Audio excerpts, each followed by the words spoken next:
Në një sirtar të vjetër të fshehur në banesën e tij të fundit në Tiranë, hetuesit gjetën një fletore të vogël me kopertinë të kuqe. Brenda saj, me shkrim dore, ishin shkruar emra grash, 36 emra, shumica serbe, me adresa në Beograd. Pranë çdo emri, një datë. Pranë çdo date, një shenjë e vogël, një zemër, një kryq, ose thjesht një pikë pyetjeje. Kjo fletore nuk ishte thjesht një kujtesë romantike. Sipas burimeve të afërta me UDBAN, Shërbimi Sekret Jugoslav, kjo ishte një dokument që mund ta kishte dërguar Enver Petrovci në burg për 50 vjet, ose më keq. Çdo emër në atë listë ishte një rrezik. Çdo takim, një lojë me zjarrin. Çdo puthje, një akt tradhtie në sytë e dy regjimeve që e mbikëqyrnin çdo hap të tij. Por pse e mbajti këtë listë? Kush ishin këto gra? Dhe çfarë ndodhi me ato që guxuan ta donin një shqiptar në zemër të Beogradit, kur dashuria mes dy kombeve konsiderohej mëkat më i madh se vrasja? Enver Petrovci nuk ishte thjesht një aktor. Ai ishte një fenomen, një burrë që me një shikim mund të bënte një grua të harronte emrin e saj. Në vitet 80, kur Jugoslavia ishte ende një mozaik i brishtë kombesh që urrenin njëri tjetrin në heshtje, Enver ishte një nga pak shqiptarët që mund të ecte nëpër rrugët e Beogradit pa u fshehur. Jo sepse serbët e donin, por sepse gratë serbe e donin. Dhe kjo, në atë kohë, ishte më e rrezikshme se çdo armë. Ai lindi në vitin 1953 në një fshat të vogël pranë Prishtinës, në një familje që mezi arrinte të mbante bukën në tryez. Babai i tij ishte një burr jashpër që punonte në minjer dhe kthehej në shtëpi me mushkërit plot pluhur dhe zemrën plot hidhërim. Nëna, një grua e heshtur që fshinte lotët pas pështjellës së zezë. Enver ishte i pesti nga 7 fëmijë, por ai ishte i veçantë. Edhe si djalë i vogël, kishte atë shkëlqim në sy, një përzierje arrogancie dhe dhembjeje që bënte njerëzit të ktheheshin pas tij. Në moshën 15 vjeç, ai u largua nga shtëpia. Nuk iku.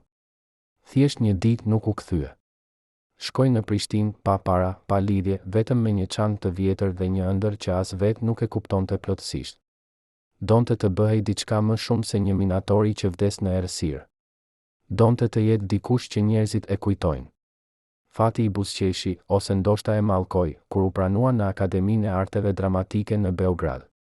Ishte viti 1972.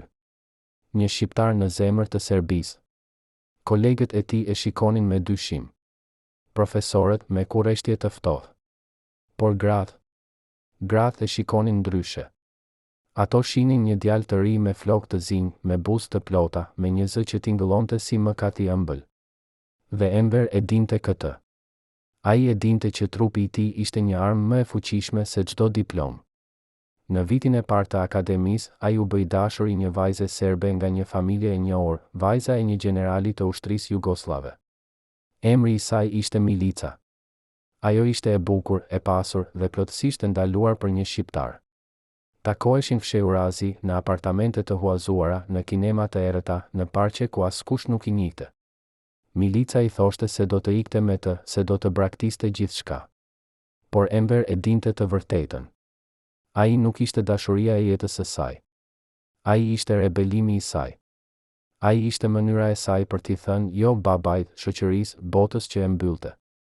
Dhe kur ajo u lodhur nga loja, e la atë pa një fjalë.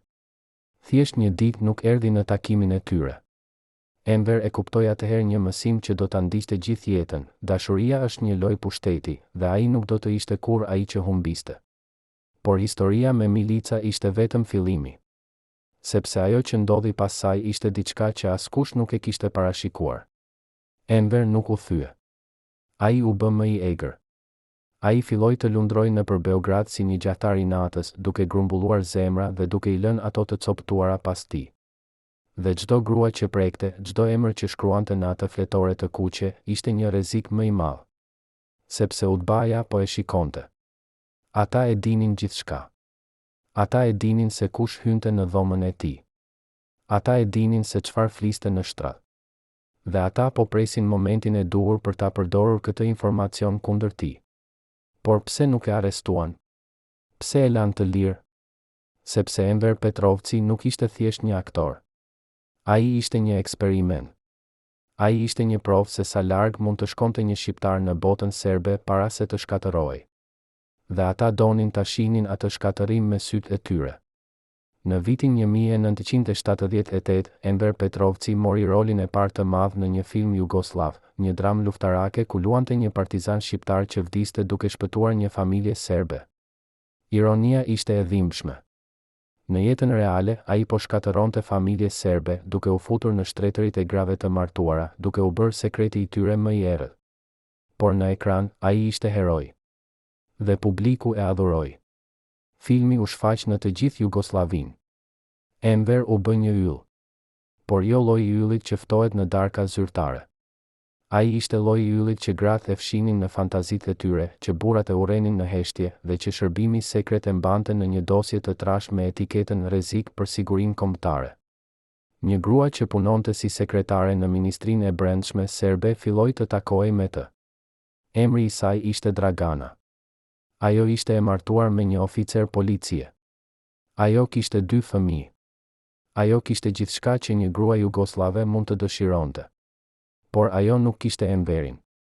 Dhe kur e takoi atë në një premierë kinematografike, diçka në të u thye.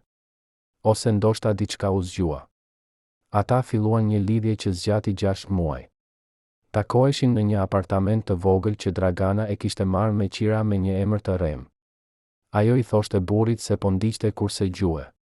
Në të vërtetë, ajo po mësonte një gjuhë tjetër, gjuhën e dëshirës, të rrezikut, të vetë shkatërimit. Enver e dinte se kjo grua mund ta shkatëronte. Ajo kishte qasje në dosje sekrete. Ajo mund të dëgjonte biseda që askush tjetër nuk i dëgjonte. Dhe një natë, pasi bën dashuri, ajo i tha diçka që e ngriti gjakun. Ata po të ndjekin, i tha ajo, duke u mbështetur në kraharorin e tij të zhveshur. Kush? Pyeti Enver, megjithse e dinte përgjigjen. Udba. Ata kanë një dosje për ty, e kam parë me sytë e mi. Ka fotografi. Ka emra. Ka gjithçka. Enver nuk u habi. Ai e kishte ndjerë gjithmonë atë shikim të padukshëm mbi të. Por tani ishte e konfirmuar. Ai po jetonte në një mikroskop. Çdo puthje, çdo fjalë, çdo frymëmarrje po regjistrohej. Pse nuk më arrestojnë? Pyeti ai. Dragana e pa me një shprehje të çuditshme, një përzierje dhe mbjeje dhe frike. Sepse po presin që ti të bësh një gabim më të madh, tha ajo. Ata duan të kapërin me dikë që vërtet ka rëndësi. Dikë që mund të përdorin kundër Tiranës. Atë natë, Enver nuk foli shumë. Por kur Dragana u zgjua në mëngjes, ai kishte ikur. Nuk la një shënim. Nuk la një shpjegim. Thjesht u zhduk. Dhe Dragana kur nuk e pa më. Ajo u kthye në jetën e saj të vjetër, në burrin që nuk e donte, në fëmijët që nuk e njihnin, në punën që e mbyste. Por diçka në të kishte vdekur. Ose ndoshta diçka kishte lindur, një kujtim që do ta ndjek deri në fund të jetës. Enver, nga ana tjetër, nuk ndaloi. Ai vazhdoi të lundrojë nëpër Beograd si një fantazmë e bukur dhe e rrezikshme. Por tani ai e dinte se çdo hap i tij po numërohej. Çdo grua që prekte po e afronte më shumë me fundin. Dhe megjithatë, ai nuk mund të ndalonte. Sepse për Enverin dashuria nuk ishte kurrë për ndjenja. Ishte për pushtet. Ishte për të provuar se ai, një djalë i varfër shqiptar nga një fshat i harruar, mund të kishte atë që burrat më të fuqishëm serb nuk mund ta mbronin, gratë e tyre. Por kishte një grua që ishte ndryshe nga të gjitha të tjerat. Emri i saj ishte Svetlana. Ajo nuk ishte e bukur në mënyrën tradicionale. Ajo nuk ishte e pasur. Ajo nuk ishte e lidhur me pushtetin. Por ajo kishte diçka që asnjë grua tjetër nuk e kishte, ajo e shihte Enverin ashtu siç ishte vërtet. Jo si një yll. Jo si një fantazi. Por si një burr të thyrë që po luante një rol edhe kur nuk kishte kamera. Ata u takuan në një kafene të vogël pranë universitetit. Svetlana ishte studente e letërsisë. Ajo po lexonte Dostojevski kur Enver hyri. Ai ul në tavolinën pranë saj, jo sepse e kishte vënë re, por sepse ishte e vetmja tavolinë e lirë. Por pastaj ajo foli. Ti je Enver Petrovci, tha ajo, pa e ngritur kokën nga libri. Po, tha ai, duke pritur lavdërimin e zakonshëm. Më vjen keq për ty, tha ajo. Enver u ngrys. Pse? Sepse ti je I burgosur në fytyrën tënde, tha ajo, duke e mbyllur librin dhe duke e parë për herë të parë. Dhe nuk e di se si të ikësh.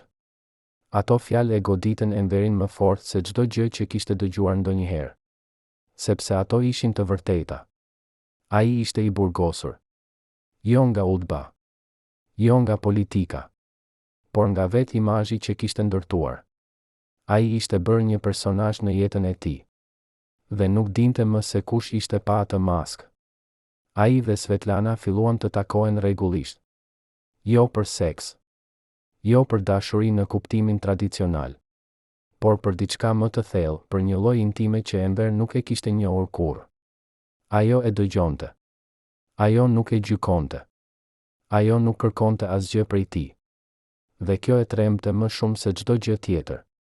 Sepse nëse ai e linte veten të ndjente diçka të vërtet për këtë grua, atëherë gjithçka që kishte ndërtuar do të shkatërrohej. Dhe ai nuk ishte I sigurt nëse ishte gati për atë lloj shkatërrimi. Por fati, ose forca që e kontrollonte jetën e tij, nuk do t'i jepte atij zgjedhjen. Sepse diçka po ndodhte në hije, diçka që do ta ndryshonte gjithçka. Dhe emri I saj ishte në atë listë të kuqe. Por a ishte ajo aty si një dashuri? Apo si një kurth? Në pranverën e vitit 1980, Enver Petrovci u thirr në një takim të pazakontë. Një burr që nuk dha emrin e tij e priti në një zyrë të vogël pranë qendrës së Beogradit. Burri ishte I veshur me një kostum gri, kishte sy të ftohtë dhe fliste me një ton që nuk lejonte pyetje. Zoti Petrovci, tha ai, duke mos e ftuar Enverin të ulej, ju jeni në një pozitë delikate. Enver nuk tha asgjë. Ai e dinte se kur njerëz si ky flasin, heshtja është arma më e mirë. Ju keni bërë shumë miq në Beograd, vazhdoi burri. Por ju gjithashtu keni bërë armiq. Dhe disa prej këtyre armiqve janë njerëz që nuk harrojnë. Ai nxori një zarf nga sirtari dhe e vuri në tavolinë. Brenda këtij zarfi ka fotografi. Fotografi që nëse publikohen do t'ju shkatërrojnë karrierën. Dhe jo vetëm karrierën tuaj. Edhe jetën e disa grave që keni njohur. Enver e kuptoi lojën. Ky ishte shantazh. Por shantazhi nuk ishte për para. Ishte për diçka më të vlefshme, për kontrollin. Çfarë doni? Pyeti Enver, duke e mbajtur zërin të qetë. Burri buzëqeshi, një buzëqeshje që nuk arrinte në sy. Ne duam që ju të vazhdoni të bëni atë që keni bërë gjithmonë. Të takoni njerëz. Të flisni me ta. Të dëgjoni. Dhe her pas here, të na tregoni atë që dëgjoni. Enver e kuptoi menjëherë. Ata donin që ai të bëhej një informator. Një spion. Ata donin që ai të përdorte tërheqjen e tij, lidhjet e tij, intimitetin e tij me gratë për të mbledhur informacion. Dhe në këmbim, ata do ta mbanin të sigurt. Ata do ta mbronin nga skandalet. Ata do ta linin të vazhdonte jetën e tij të dyfish. Dhe nëse refuzoi, pyeti Enver, megjithse e dinte përgjigjen. Burri nuk u përgjigj menjëherë. Ai thjesht e shikoi Enverin me një shprehje që thoshte gjithçka. Pastaj tha, atëherë zarfi do të hapet. Dhe ju do të zbuloni se sa shpejt mund të bjerë një yll. Enver doli nga ajo zyrë me një ndjenjë që nuk e kishte ndjerë kurrë më parë, ndjenjën e të qenit plotësisht I pafuqishëm. Ai kishte menduar se ishte ai që kontrollonte lojën. Por tani e kuptoi se ai kishte qenë gjithmonë një kukull. Dhe fijat po tërhiqeshin nga duar që ai nuk I kishte parë kurrë. Atë natë, ai shkoi te Svetlana. Ajo jetonte në një apartament të vogël në katin e 5 të një ndërtese të vjetër. Kur ajo hapi derën dhe e pa fytyrën e tij, nuk pyeti asgjë. Thjesht e la të hynte. Ata ulën në errësirë për një kohë të gjatë. Pastaj Enver foli. Ata duan që unë të bëhem një spion, tha ai. Svetlana nuk u habi. E dije që do të vinte kjo ditë, tha ajo. Po, tha Enver. Por nuk e dija se do të ishte kaq shpejt. Çfarë do të bësh? Pyeti ajo. Enver nuk kishte përgjigje. Për herë të parë në jetën e tij, ai nuk kishte një plan. Ai nuk kishte një maskë për të fshehur pas. Ai ishte thjesht një burr I trembur që po përpiqej të gjente një rrugdalje nga një labirint që ai vetë e kishte ndërtuar. Nuk e di, tha ai. Svetlana e zuri dorën e tij. Atëherë ndoshta është koha të ndalosh së luajturi, tha ajo. Ndoshta është koha të jesh thjesht Enver. Jo ylli. Jo gjuetari. Thjesht burri. Por Enver nuk ishte i sigurt nëse ai burr ekzistonte më. Ai kishte luajtur aq shumë role, kishte veshur aq shumë maska, saqë nuk e dinte më se cila ishte fytyra e tij e vërtetë. Dhe ndërsa ulej në atë apartament të vogël, duke mbajtur dorën e një gruaje që e shite ashtu siç ishte, ai e ndjente se diçka po mbaronte. Jo jeta e tij, por një version i jetës së tij. Versioni ku ai ishte i paprekshëm. Versioni ku ai ishte gjuetari, jo gjahu. Dhe ndërsa drita e mëngjesit filloi të depërtonte nëpër perdet, Enver mori një vendim. Ai nuk do t'u përgjigjej thirrjes së atij burri me sy të ftohtë. Ai nuk do të bëhej një informator. Ai do të largohej nga Beogradi. Ai do të kthehej në Prishtinë. Ai do të fillonte përsëri. Por a ishte kjo e mundur? A mund të ikje nga hija jote? A mund të lije pas një jetë që të kishte përkufizuar? Apo a ishe i dënuar ta mbaje atë me vete, si një mallkim që nuk mund të thyet kurrë? Javët që pasuan ishin të çuditshme. Enver filloi të tërhiqej nga jeta shoqërore e Beogradit. Ai refuzoi ftesa. Ai nuk shkoi në premiera. Ai nuk u takua me gratë që e kërkonin. Ai jetoi si një fantazm në qytetin që dikur e kishte adhuruar. Dhe njerëzit filluan të flasin. Disa thanë se ishte i sëmur. Të tjerë thanë se ishte i dashuruar. Dhe disa, ata që dinin më shumë, thanë se ai ishte në telashe. Një mbrëmje, ndërsa ecte vetëm nëpër rrugët e errëta pranë lumit Sava, Enver ndjen se dikush po e ndiqte. Ai u kthye, por nuk pa askën. Por ndjenja nuk shkoi. Ajo mbeti me të, si një erë e ftohtë që depërtonte nëpër rroba. Kur arriti në apartamentin e tij, gjeti derën e hapur. Brenda, gjithçka ishte e prishur. Sirtarët ishin hapur. Librat ishin hedhur në dy sheme. Dhe në mes të dhomës, në tavolinë, ishte zarfi që burri me sy të ftohtë i kishte treguar. Por tani ai ishte i hapur. Dhe fotografitë ishin shpërndarë si një lojë letrash të mallkuar. Enver i mblodhi ato me duar që dridheshin. Çdo fotografi ishte një dëshmi e jetës së tij sekrete. Çdo imazh ishte një armë që mund të përdorej kundër tij. Dhe në fund të grumbullit kishte një shënim të shkruar me dorë: keni një javë për të vendosur. Pas kësaj, bota do të dijë gjithçka. Enver ul në dy sheme, i rrethuar nga fotografitë e mëkateve të tij, dhe për herë të parë në shumë vite, ai qau. Jo nga frika, por nga lodhja. Lodhja e të qenit gjithmonë në lojë. Lodhja e të mos ditur kujt ti besosh. Lodhja e të jetuar një jetë që nuk ishte kurrë vërtet e jotja.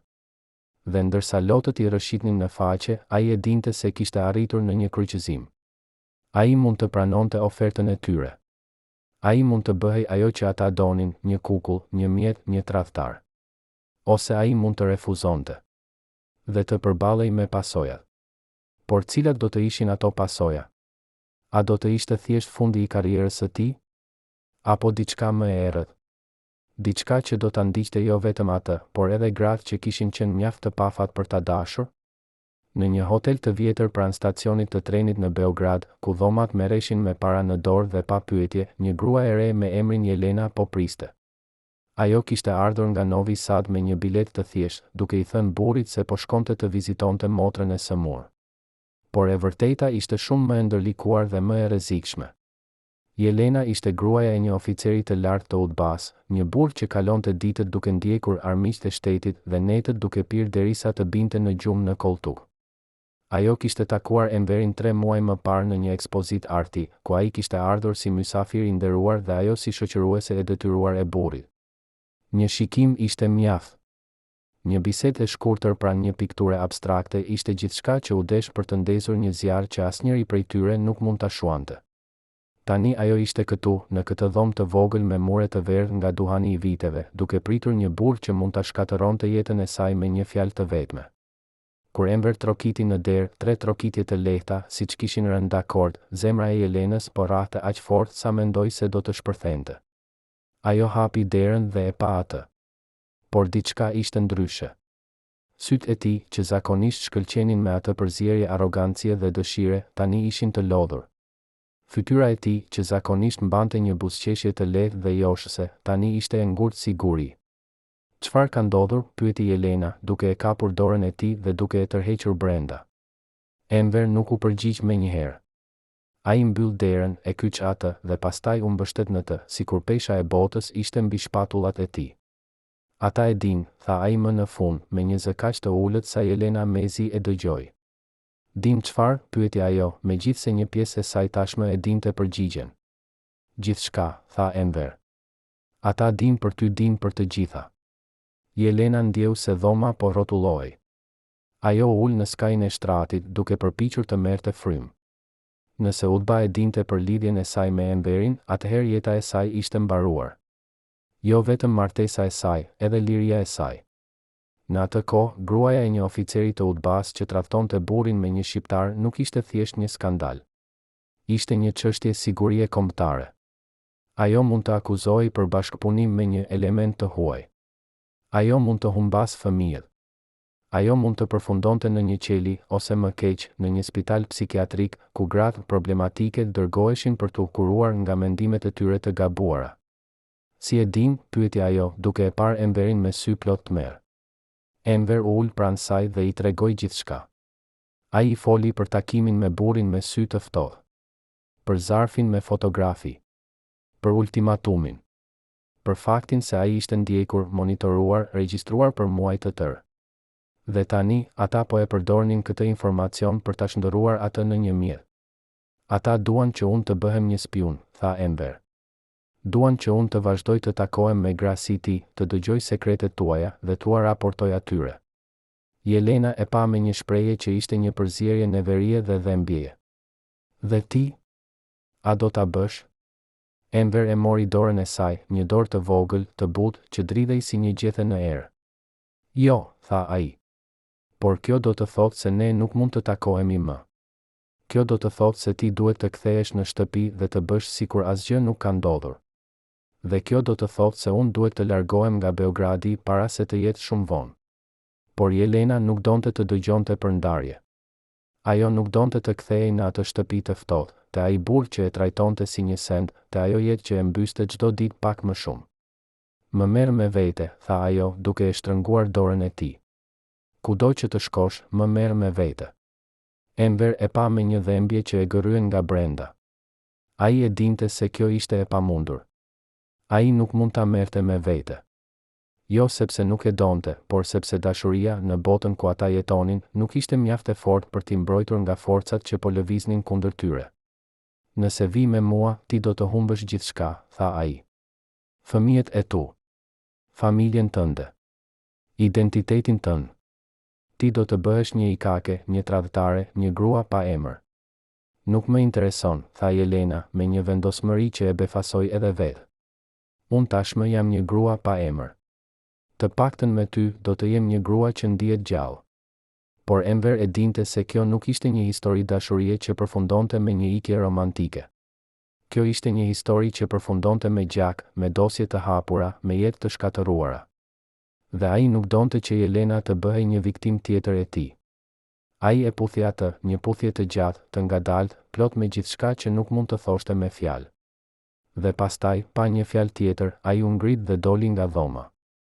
Jelena mbeti ulur në atë shtrat të vogël, duke dëgjuar hapat e tij që largoheshin nëpër korridorin e errët. Dhe ajo e dinte se nuk do ta shihte më kurrë. Por a ishte kjo fundi i historisë së tyre? Apo vetëm fillimi i diçkaje edhe më të errët? 2 ditë më vonë, trupi i Jelenës u gjet në lumin Danub, pranë një ure të vjetër në periferi të Beogradit.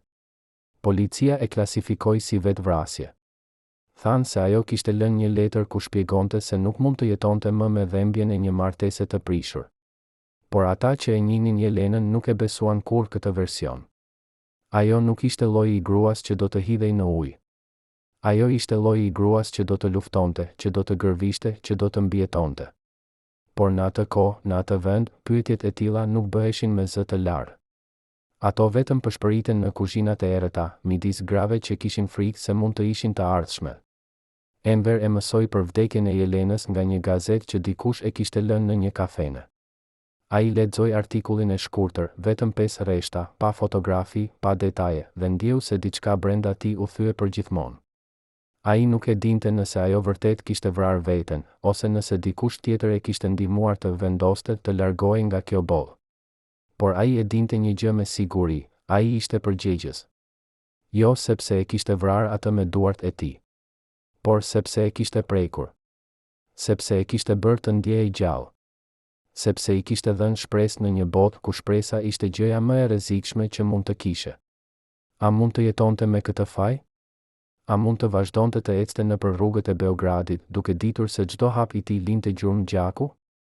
Në vjeshtën e vitit 1981, Enver Petrovci u largua nga Beogradi pa u lamtumir me askën.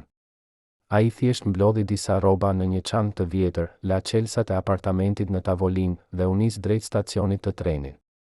Por para se të largohej, ai bëri diçka që askush nuk e kishte pritur. Ai shkoi në një zyrë postare dhe dërgoi një paketë të vogël në një adresë në Tiranë. Brenda paketës ishte fletorja e kuqe, ajo me 36 emrat e grave që kishin qenë pjesë e jetës së tij sekrete. Por tani, pranë çdo emri, ai kishte shtuar diçka të re. Jo një datë, jo një shenjë, por një fjali të shkurtër, një lloj epitafi për çdo histori që nuk ishte treguar kurrë plotësisht. Pranë emrit të milicës, ai kishte shkruar: ajo më mësoi se dashuria është një lojë që nuk mund ta fitosh. Pranë emrit të Draganës, ajo më paralajmëroi, por unë nuk dëgjova. Pranë emrit të Svetlanës, ajo më pa ashtu siç isha, dhe kjo më tremte më shumë se çdo gjë tjetër. Dhe pranë emrit të Jelenës, me një shkrim kaq të dridhur sa mezi lexoi, ajo vdiq sepse unë nuk pata guximin ta shpëtoja. Kjo fletore nuk ishte më një listë kujtimesh. Ishte një rrëfim fajesh. Ishte një dokument i një burri që po përpiqej të kuptonte se si kishte arritur në këtë pikë, se si një djalë i ri me ëndra të mëdha ishte shndërruar në një burg të ndjekur nga fantazmat e grave që kishte lënë pas. Kur treni u nis nga stacioni, Enver shikoi nga dritarja dhe pa Beogradin që largohej, qytetin që e kishte bërë të famshëm, që e kishte dashur, që e kishte shkatëruar. Ai nuk e dinte nëse do të kthehej ndonjëherë. Ai nuk e dinte nëse do të mund të jetonte me atë që kishte bërë. Por ai e dinte një gjë, ai nuk ishte më burri që kishte ardhur në këtë qytet 10 vjet më parë. Ai burr kishte vdekur diku përgjatë rrugës, në një shtrat të huaj, në një bisedë të fshehtë, në një moment kur kishte zgjedhur dëshirën mbi ndërgjegjen. Kur arriti në Prishtinë, askush nuk e priti. Nuk kishte kamera. Nuk kishte fansat. Nuk kishte gra që prisnin të shihnin yllin. Kishte vetëm një qytet të vogël, të lodhur, që po përgatitej për një dimër të gjallë. Enver shkoi në shtëpinë e vjetër të familjes së tij, një shtëpi që tani ishte bosh, sepse prindërit e tij kishin vdekur dhe vëllezërit e tij ishin shpërndarë nëpër bollë. Ai hyri brenda dhe gjeti gjithçka ashtu siç e kishte lënë, mobiljet e vjetra, fotografitë e zverdhura, erën e lagështisë dhe kujtimeve. Ai u ul në dhomën ku kishte fjetur si fëmijë dhe për herë të parë në shumë vite, ai ndjeu diçka që i ngjante qetësisë. Jo lumturi, jo paqe, por një lloj dorëzimi. Një pranimin se jeta që kishte jetuar nuk ishte ajo që kishte ëndërruar, dhe se tani duhej të gjente një mënyrë për të jetuar me atë që kishte mbetur. Por edhe në Prishtinë, hija e Beogradit e ndiqte. Një mbrëmje, ndërsa ecte nëpër rrugët e qytetit, ai pa një grua që i kujtonte Svetlanën. E njëjta mënyrë ecjeje. E njëjta formë e trupit. Zemra e tij u ndal për një moment. Ai e ndoqi atë për disa minuta, duke mbajtur distancën, duke u përpjekur të vendoste nëse ishte vërtet ajo. Por kur gruaja u kthye, ai pa se ishte dikush tjetër, një fytyrë e panjohur, një jetë e panjohur. Dhe ai e kuptoi se do të shihte Svetlanën kudo për pjesën tjetër të jetës së tij. Jo sepse ajo ishte kudo, por sepse ai nuk mund ta harronte. Sepse ajo ishte gruaja që e kishte parë ashtu siç ishte, dhe ai e kishte lënë për të mbrojtur veten. Por nga çfarë? Nga e vërteta? Nga dashuria?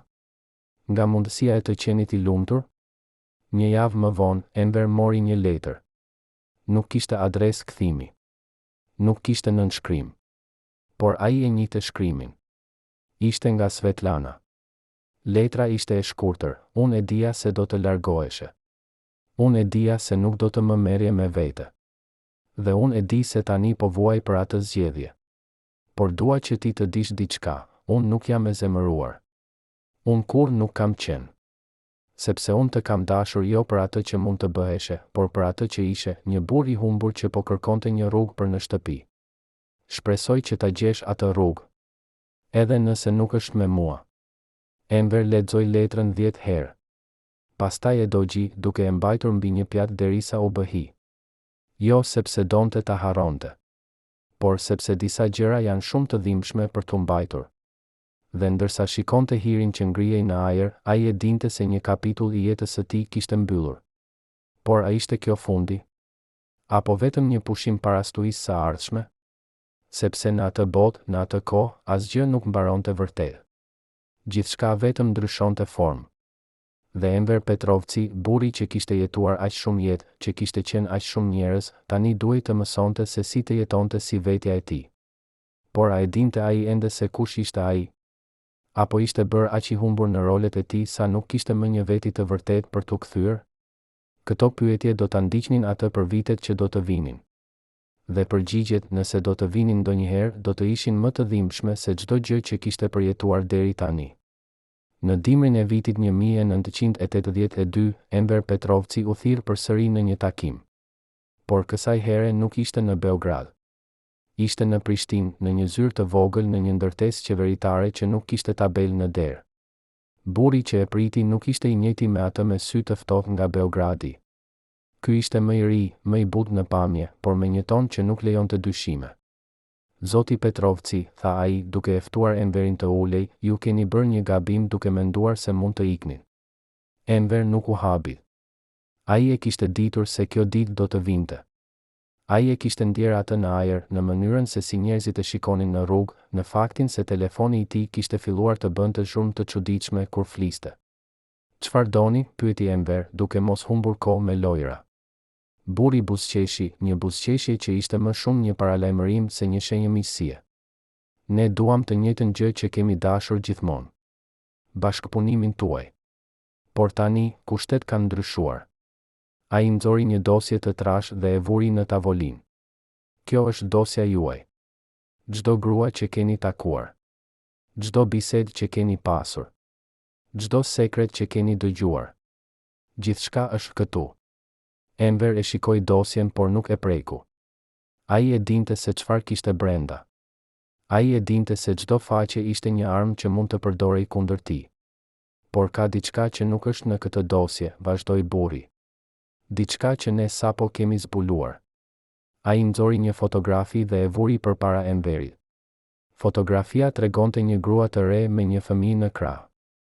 Gruaja ishte Dragana, gruaja që kishte qenë sekretare në Ministrinë e Brendshme serbe, gruaja që e kishte paralajmëruar Enverin për ndjekjen. Dhe fëmia? Fëmia kishte sytë e Enverit. Ajo lindi këtë djalë 8 muaj pasi ju u larguat nga Beogradi, tha burri. Ajo nuk ja ka thënë askujt se kush është babai. Por ne e dim. Dhe tani, ju e dini. Enver ndjeu se dhoma po rrotullohej. Ai kishte një birë. Një birë që jetonte në Beograd, në zemër të armikut, me një nën që kishte mbajtur sekretin për 2 vjet. Çfarë doni prej meje? Pyeti Enver, duke e ditur tashmë përgjigjen. Ne duam që ju të ktheheni në Beograd, tha burri. Jo si aktor. Jo si dashnor. Por si dikush që punon për ne. Ju do të takoheni me njerëz. Ju do të dëgjoni. Ju do të raportoni. Dhe në këmbim, ne do t'ju lejojmë të shihni djalin tuaj. Ne do t'ju mbrojmë atë. Sepse nëse nuk bashkëpunoni, ne nuk mund të garantojmë sigurinë e tij. Kjo ishte shantazhi përfundimtar. Jo më fotografi të tij me gra të tjera. Jo më kërcënime për karrierën e tij. Por jeta e një fëmije që ai nuk e kishte njohur kurrë, por që tani ishte bërë pika më e dobët e tij. Enver e shikoi fotografinë për një kohë të gjatë. Ai pa sytë e djalit, sytë e tij, dhe ndjeu një dhembje që nuk e kishte ndjer kurrë më parë. Kjo nuk ishte dhembja e humbjes. Kjo ishte dhembja e përgjegjësisë. Dhembja e të ditur se kishte sjell një jetë në këtë botë dhe tani ajo jetë ishte në rrezik për shkak të zgjedhjeve që ai kishte bërë. Kam nevojë për kohë për të menduar, tha Enver. Burri tundi kokën. Ju keni 3 ditë, tha ai. Pas kësaj, ne do të marrim masat tona. Enver doli nga ajo zyrë duke mbajtur fotografinë në dorë. Ai ecte nëpër rrugët e Prishtinës si një fantazm, duke mos parë asgjë, duke mos dëgjuar asgjë. Ai shkoi në një park të vogël dhe u ul në një stol të ftohtë. Ai shikoi fotografinë përsëri. Djali dukej të kishte rreth 2 vjeç.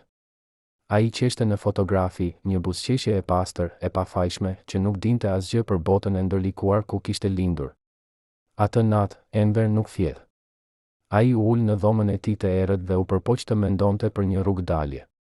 Por çdo rrugë që shihte përfundonte në të njëjtin vend, në një zgjedhje të pamundur. Nëse bashkëpunonte me shërbimet sekrete, ai do të bëhej ajo që kishte betuar të mos bëhej kurrë, një tradhtar, një spiun, një burr pa nder. Por nëse refuzonte, djali I tij do të paguante çmimin. Dhe çfarë lloj babai do të ishte ai nëse lejonte që kjo të ndodhte? Në agim, ai mori një vendim. Ai do të shkonte në Beograd. Jo për t'u bërë një spiun, por për të gjetur Draganën. Për të folur me të. Për të kuptuar se çfarë donte ajo. Për të parë djalin e tij me sytë e vet dhe pastaj, ndoshta, ai do të gjente një mënyrë për t'i shpëtuar të gjithë nga kjo rrjetë që po I mbyllte. Por a ishte kjo e mundur? A mund të shpëtoje dikë kur vetë ishe I fundosur? Apo a ishte kjo thjesht një iluzion tjetër, një mënyrë tjetër për të shtyrë të vërtetën që ai nuk donte ta pranonte, se disa zgjedhje që bën në jetë nuk mund të zhbëhen kurrë, dhe se disa pasoja duhet të jetohen, pavarësisht se sa të dhimbshme janë? Kur Enver u nis drejt Beogradit, ai e dinte se po hynte përsëri në një botë që e kishte gati shkatëruar.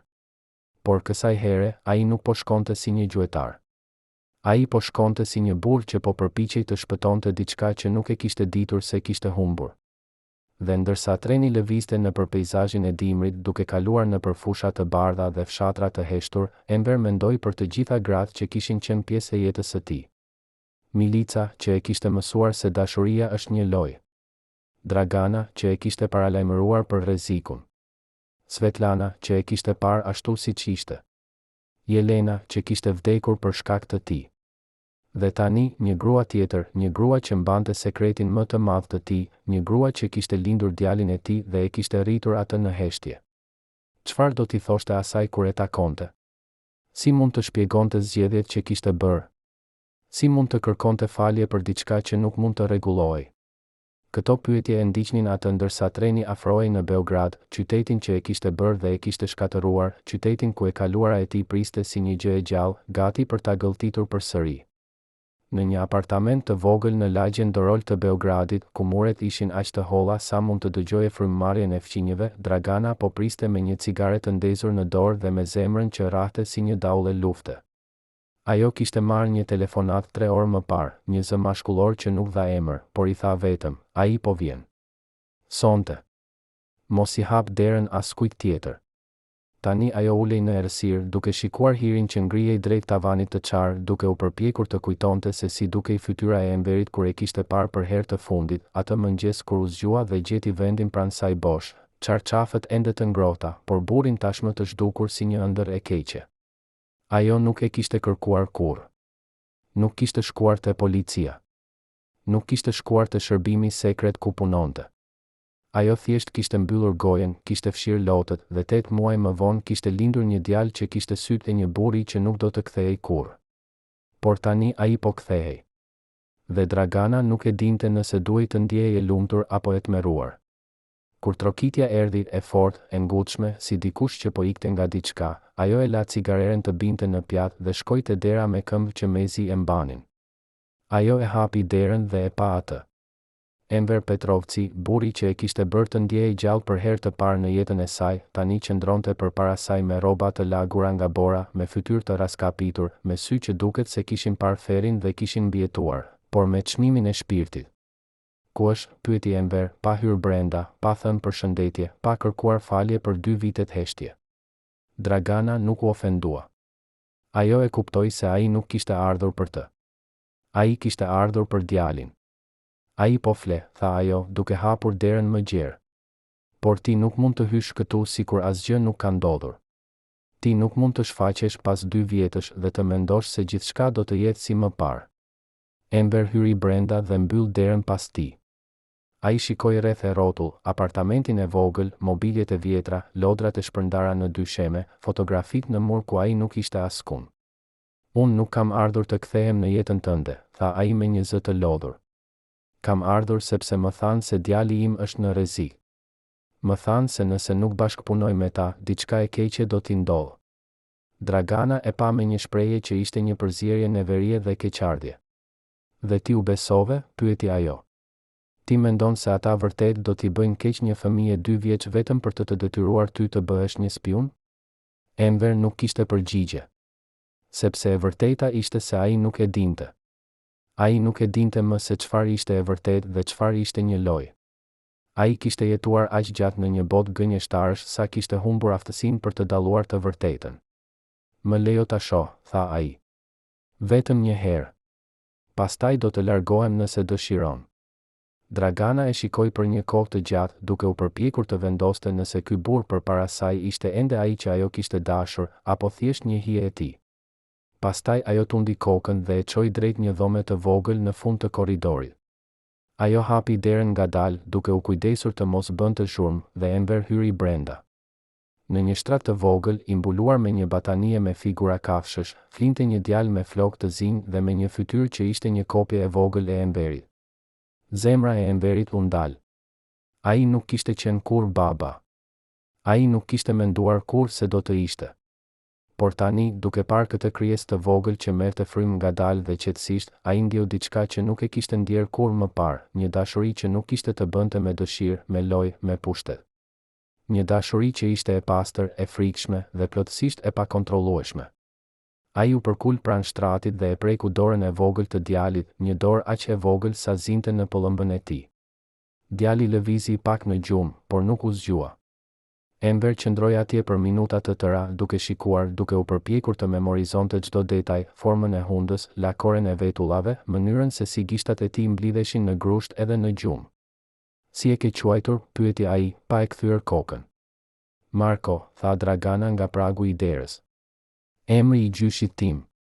Enver tundi kokën. Ai nuk kishte të drejtë të ankohej. Ai nuk kishte qenë këtu. Ai nuk kishte zgjedhur emrin. Ai nuk kishte zgjedhur asgjë. Ai e di për mua, pyeti Enver. Jo, tha Dragana. Dhe nuk do ta di. Jo derisa të jem e sigurt se ti nuk do të zhduket përsëri. Enver u ngrit dhe e përballoi atë. Unë nuk doja të largohesha, tha ai. Por nëse kisha mbetur, do të kishin shkatëruar. Ty dhe mua. Dhe tani, edhe atë. Dragana e pa me sy që ishin plot lop të pambajtur.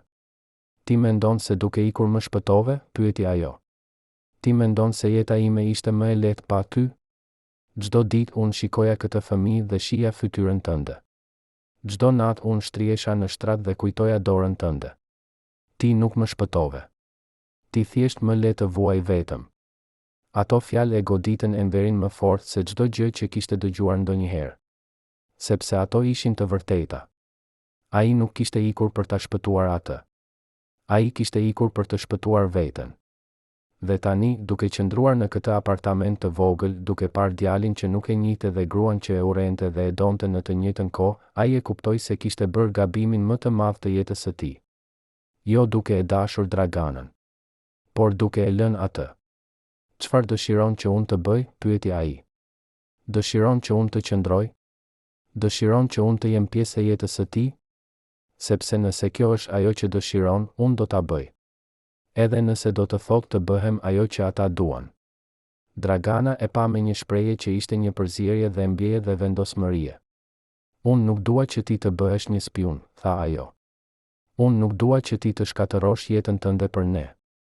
Por nëse ti vërtet dëshiron të jesh pjesë e jetës së këtij djali, atëherë ti duhet të gjesh një mënyrë për të qenë këtu pa u bërë një mjet i tyre. Sepse nëse ti bëhesh ajo që ata duan, atëherë ti nuk do të jesh më burri që unë njoh. Dhe unë nuk dua që djali im të rritet duke parë një baba që ka shitur shpirtin e tij. Ato fjalë ishin një sfidë.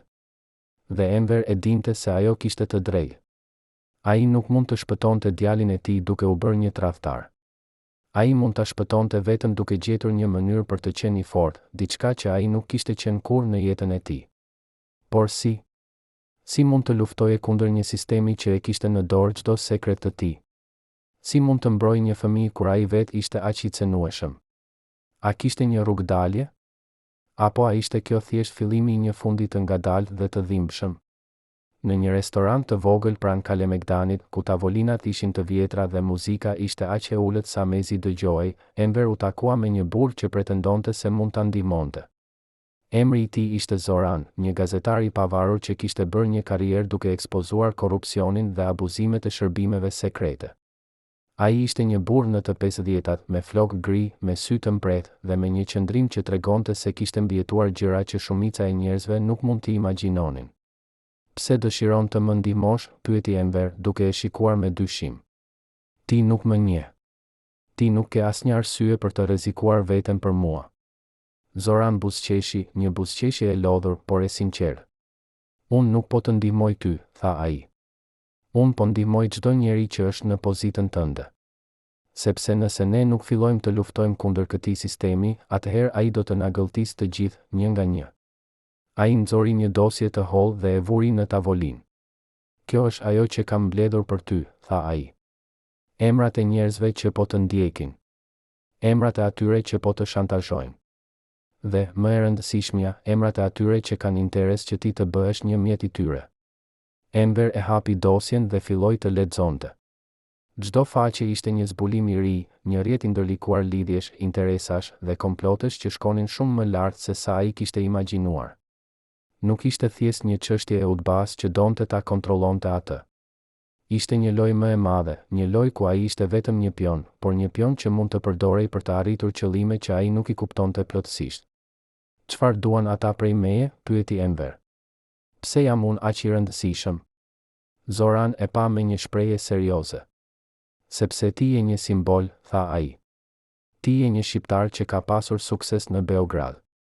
Ti je dikush që ka pasur qasjet e gratë e njerëzve të fuqishëm.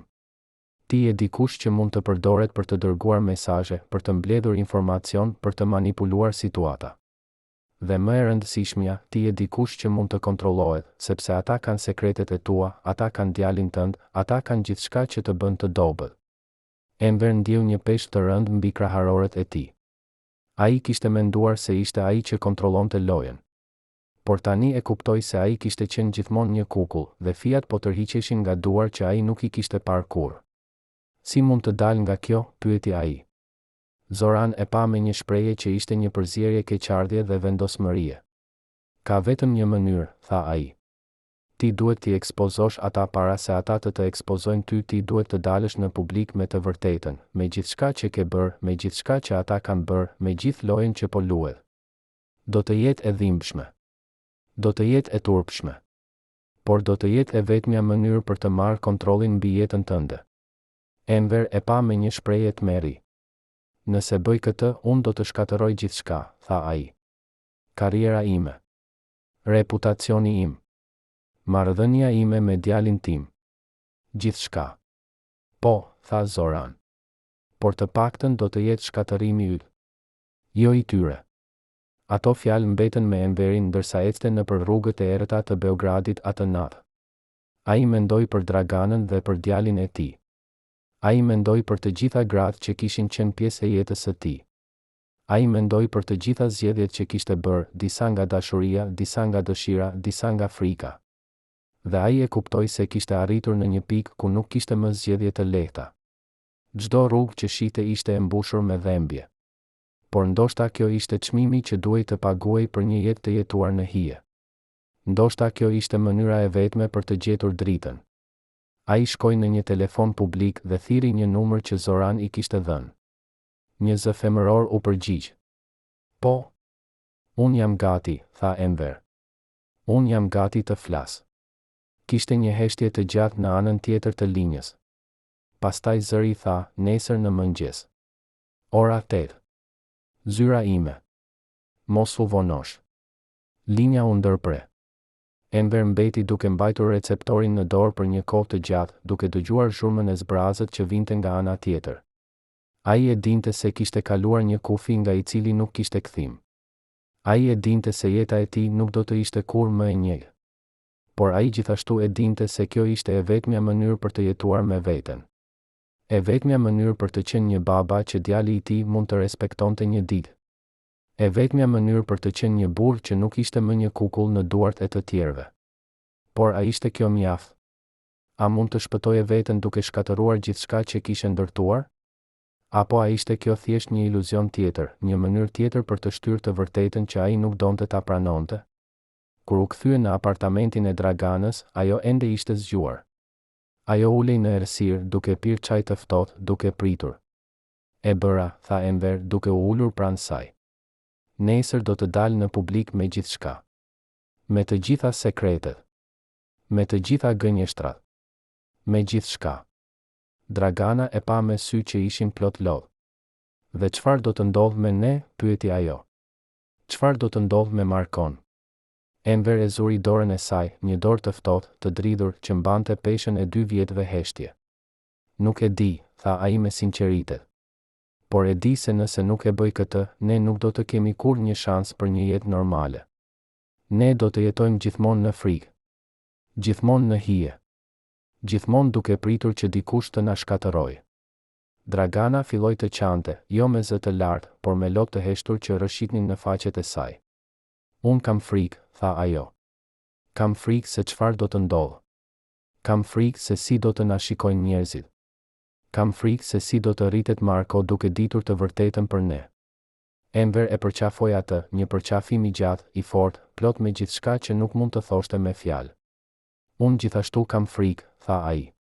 Por kam më shumë frikë nga ideja e të jetuarit si një kukull për pjesën tjetër të jetës sime. Kam më shumë frikë nga ideja se djali im do të rritet duke menduar se babai i tij ishte një mashtrues dhe një frikacak. Ata qëndruan të përqafuar për një kohë të gjatë në errësirën e atij apartamenti të vogël, ndërsa bota jashtë vazhdonte të rrotullohej, e pavetëdijshme për dramën që po zhvillohej brenda, e pavetëdijshme për vendimin që sapo ishte marrë, e pavetëdijshme për faktin se një burr që kishte jetuar gjithë jetën e tij duke fshehur të vërtetën tani ishte gati ta tregonte atë, pavarësisht nga çmimi. Në mëngjesin e ditës së nesërme, Enver u zgjua para agimit. Ai nuk kishte fjetur shumë, vetëm disa orë të coptuara, të mbushura me ëndra të çuditshme ku ai po rënte nga një vend i lartë dhe nuk kishte asgjë për t'u kapur. Ai u ngrit nga divani ku kishte fjetur, Dragana nuk e kishte lejuar të flinte në dhomën e saj, por as nuk e kishte dëbuar nga shtëpia, dhe shkoi në banjë për t'u larë. Kur u pa në pasqyrë, ai mezi e njihte burrin që shite.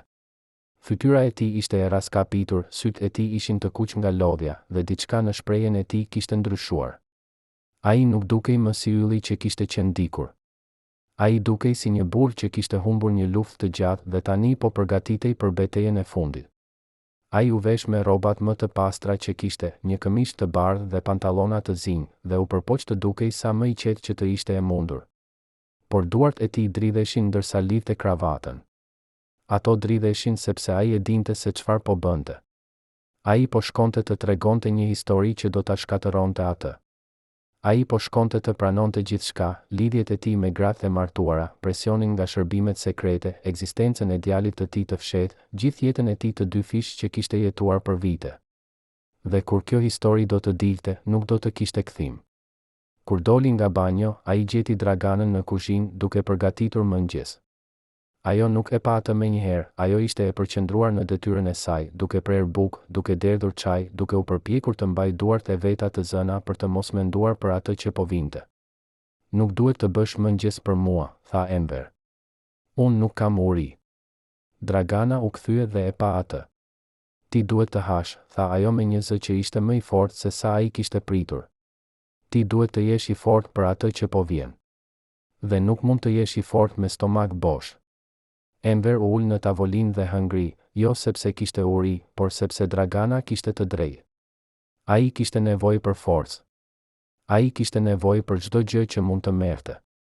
Ndërsa hante, Dragana u ul përballë tij dhe e shikoi me një shprehje që ishte një përzierje dhe mbjeje dhe admirimi. Unë nuk e di nëse je i guximshëm apo i çmendur, tha ajo. Por unë di se ti po bën diçka që shumë pak njerëz do të kishin guximin ta bënin. Enver nuk tha asgjë. Ai thjesht vazhdoi të hante, duke u përpjekur të mos mendonte për atë që po vinte. Por kur mbaroi, ai e pa Draganën dhe tha, nëse diçka shkon keq sot, nëse ata më arrestojnë, nëse ata më bëjnë diçka, unë dua që ti të dish se unë e bëra këtë për Markon. Unë e bëra këtë që ai të mund të rritet në një botë ku baba I tij nuk është një kukull. Dragana filloi të qante përsëri. Mos fol kështu, tha ajo. Mos fol sikur nuk do të kthehesh. Unë nuk e di nëse do të kthehem, tha Ember me sinqeritet. Por nëse nuk kthehem, unë dua që ti t'ia tregosh Markos të vërtetën. Jo versionin e bukur. Jo versionin që e bën mua të dukem si një hero. Por të vërtetën e vërtet, se baba I tij ishte një burr I dobët që bëri shumë gabime, por në fund u përpoq të bënte një gjë të drejtë. Ora ishte 7:30 kur Ember doli nga apartamenti. Rrugët e Beogradit ishin ende të qeta, vetëm disa njerëz po shkonin në punë, disa që në ndacak po kërkonte ushqim në koshat e plerave, disa tramvaje të vjetër po lëviznin ngadalë në përshina të ndryshkura. Ember ecte me hapa të ngadalt, duke u përpjekur të memorizonte çdo detaj, formën e ndërtesave, ngjyrën e qiellit, erën e bukës së freskët që vinte nga një fure e vogël. Ai nuk e dinte nëse do të shihte këto gjëra përsëri. Ai nuk e dinte nëse pas kësaj dite do të ishte një burr I lirë apo një I burgosur. Por ai e dinte se kishte bërë zgjedhjen e duhur. Kur arriti në ndërtesën ku ishte zyra e gazetares, ai ndaloi për një moment dhe mori një frymë të thellë. Pastaj hyri brenda. Zyra ishte në katin e tretë, një dhomë e vogël e mbushur me libra, dosje dhe makina shkrimi të vjetra. Gazetarja ishte një grua në të 40, me flokë të shkurtër, me sy të mbret dhe me një qëndrim që tregonte se kishte dëgjuar çdo lloj historie dhe asgjë nuk mund ta shokonte më. Zoti Petrovci, tha ajo, duke u ngritur dhe duke I shtrirë dorën. Faleminderit që erdhe. Ember I shtrëngoi dorën, një dorë të fortë, të sigurt, që e bëri të ndjehej pak I vetmuar. Faleminderit që më pranove, tha ai. Ajo I bëri shenjë të ulej dhe nxori një magnetofon të vogël. Unë do të regjistroj gjithçka që thua, tha ajo. Dhe pastaj do ta publikoj. Por para se të fillojmë, unë duhet të pyes, a je I sigurt për këtë? Sepse pasi kjo histori të dalë, nuk ka kthim. Ember tundi kokën. Jam I sigurt, tha ai. Unë jam më I sigurt për këtë se sa kam qenë për çdo gjë tjetër në jetën time. Dhe kështu filloi. Për 3 orë, Ember foli. Ai tregoi gjithçka, nga fillimi I karrierës së tij në Beograd, te takimet e tij me gratë e fuqishme, te presioni nga ULBA, te ekzistenca e djalit të tij të fshehtë, te ultimatumi që I ishte dhënë. Ai nuk la asgjë jashtë. Ai nuk zbukuroi asgjë. Ai thjesht tregoi të vërtetën e plotë, të shëmtuar, të dhimbshme. Dhe ndërsa fliste, ai ndjeu se diçka po ndodhte brenda tij. Diçka po lirohej. Diçka që kishte qenë e mbyllur për shumë kohë po hapej. Kur mbaroi, gazetarja e pa me një shprehje që ishte një përzierje respekti dhe keqardhje. Kjo është një histori e fuqishme, tha ajo. Dhe do të ketë pasoja të mëdha. Jo vetëm për ty, por për shumë njerëz. E di, tha Ember. Por nuk mund të jetoj më me sekretet. Nuk mund të jetoj më duke qenë një kukull. Gazetarja tundi kokën. Historia do të publikohet nesër, tha ajo. Dhe pastaj, bota do të dijë gjithçka. Ember u ngrit për të ikur, por para se të dilte, ai u kthye dhe tha, ka një gjë që dua të sigurohem se e kuptoni. Unë nuk jam një hero. Unë nuk jam një viktim. Unë jam thjesht një burr që bëri zgjedhje të këqija dhe tani po përpiqet të jetoj me to dhe nëse kjo histori mund t'i ndihmojë njerëzit e tjerë të mos bëjnë të njëjtat gabime, atëherë ndoshta ka pasur një kuptim. Gazetarja buzëqeshi, një buzëqeshje e vogël, por e sinqertë. Mendoj se kjo është gjëja më e ndershme që ke thënë gjithë ditën, tha ajo. Kur Ember doli nga ajo ndërtesë, dielli kishte dalë plotësisht. Rrugët ishin të mbushura me njerëz që shkonin në punë, njerëz që blenin bukë, njerëz që jetonin jetën e tyre normale, pa e ditur se një burr që sapo kishte shkatëruar jetën e tij po ecte midis tyre. Ember nuk shkoi menjëherë te Dragana. Ai ecte nëpër qytet për orë të tëra, duke u përpjekur të kuptonte se çfarë kishte bërë, duke u përpjekur të përgatitej për atë që po vinte. Ai shkoi në parkun ku kishte takuar Svetlanën për herë të parë. Ai shkoi në restorantin ku kishte ngrënë me milicën. Ai shkoi në lumin ku trupi I Elenës ishte gjetur. Ai vizitoi të gjitha vendet ku jeta e tij e vjetër kishte ndodhur, duke u lamtumir me to, duke u përpjekur të gjente një mënyrë për t'i lënë pas. Dhe ndërsa dielli filloi të perëndonte, ai më në fund u kthye te Dragana. Ajo e priti në derë me Markon në krah. Djali ishte zgjuar dhe po luante me një lodër të vogël. Kur pa Enverin, ai e pa me kurreshtje, jo me njohje, sepse ai nuk e njihte këtë burr, por me atë kurreshtje të pastër që kanë fëmijët kur shohin diçka të re. A mbaroi? Pyeti Dragana. Po, tha Enver. Mbaroi. Tani duhet vetëm të presim. Dragana tundi kokën dhe e la të hynte. Ata ulën së bashku në dhomën e vogël të ndenjes me Markon që luante në dy sheme dhe pritën. Pritën për stuhit që do të vinin. Pritën për pasojat që do të ndiqnin. Pritën për një të ardhme që asnjëri prej tyre nuk mund ta parashikonte. Por për herë të parë në shumë kohë, Enver nuk ndjeu frikë. Ai ndjeu diçka tjetër, diçka që i ngjante paqes. Jo lumturi. Jo lehtësim. Por një lloj pranimi. Një kuptim se ai kishte bërë atë që duhej të bënte. Dhe tani, çfarëdo që të ndodhte, ai do ta përballonte, jo si një kukull, por si një burr i lirë. Por a ishte kjo vërtet fundi? Apo vetëm fillimi i një kapitull të ri, një kapitull që do të ishte edhe më i vështirë, edhe më i dhimbshëm, por ndoshta, në fund, edhe më i vërtet? Në mëngjesin e ditës kur historia doli në gazetë, Beogradi u zgjua me një tronditje që nuk kishte parë prej vitesh. Titulli ishte i thjeshtë por shkatërues. Aktorit shqiptar i imponohej të bëhej spiun, sekretet e udbas dhe gratë e pushtetit. Brenda orëve të para, çdo kiosk në qytet ishte i zbrazët. Njerëzit lexonin në tramvaje, në kafene, në zyra, duke përshpëritur emra që njihnin, duke u befasuar nga detajet që nuk i kishin imagjinuar kurrë. Disa ishin të indinjuar, si guxonte një shqiptar të fliste kështu për gratë serbe. Të tjerë ishin të fascinuar, sa e vërtet ishte kjo histori. Dhe disa, ata që dinin më shumë se të tjerët, ishin të tmerruar, sepse ata e dinin se kjo ishte vetëm maja e icebergut, se nëse Enver Petrovci kishte folur, atëherë edhe të tjerë mund të flisnin. Në apartamentin e vogël në Dorol, Dragana ulej me gazetën në duar, duke lexuar çdo fjalë me një përzierje krenarie dhe tmerri. Ajo e shihte emrin e saj të përmendur, jo me emër të plot, por si një grua e martuar me një oficer të lartë të shërbimit sekret. Ajo e shihte historinë e tyre të treguar, jo me të gjitha detajet intime, por me mjaft për ta bërë të njohshme për ata që e njihnin. Dhe ajo e shihte emrin e Markos, një djalë 2 vjeç, fryti i një dashurie të ndaluar. Marko po luante në dy sheme, i pavetëdijshëm për stuhit që po grumbulloheshin rreth tij. Por Dragana e dinte se kjo paqe nuk do të zgjaste. Ajo e dinte se shumë shpejt dikush do të trokiste në derë. Dikush do të vinte me pyetje. Dikush do të vinte me kërcënime. Dhe ajo duhej të ishte gati. Trokitja erdhi në mesditë. Jo policia, jo ende. Por një grua e veshur me një pallto të zezë dhe me një shprehje që nuk lejonte pyetje. Ju jeni Dragana? Pyeti gruaja. Po, tha Dragana, duke mbajtur derën gjysmë të hapur. Kush jeni ju? Emri im nuk ka rëndësi, tha gruaja. Por unë jam këtu për t'ju dhënë një paralajmërim. Burri juaj e ka lexuar gazetën. Ai e di gjithçka. Dhe ai po vjen këtu. Ju keni një orë për të vendosur se çfarë do të bëni.